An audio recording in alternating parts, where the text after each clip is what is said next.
মজার একটা জিনিস দেখাই, আসি এখন মানে কুমিল্লা আর হচ্ছে ব্রাহ্মণবাড়িয়া, মানে দুই জেলার সীমান্তবর্তী এলাকায় আছি। মনে হচ্ছে ইন্ডিয়াতে আছে, মানে বাংলাদেশ আর ইন্ডিয়া। এখানে ডালপা বিল এবং মকিমপুর বিল অল্প কিছুদিন হয় মানে একটা পর্যটন কেন্দ্র হিসেবে পরিচিতি লাভ করছে। সো তারই ধারাবাহিকতায় এখানে প্রচুর মানুষ আসে ঘোরার জন্য।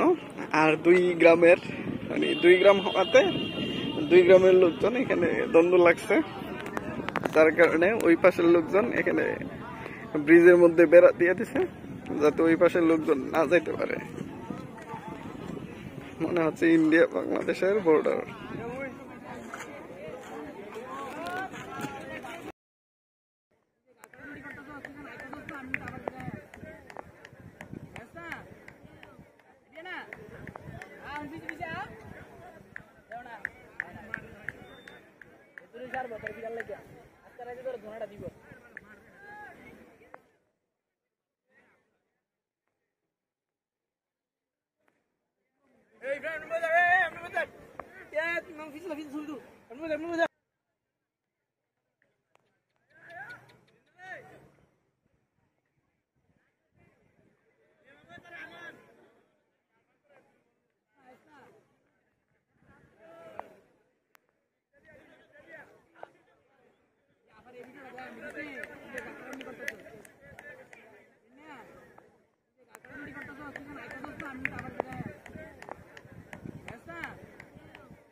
ধোঁয়াটা দিব।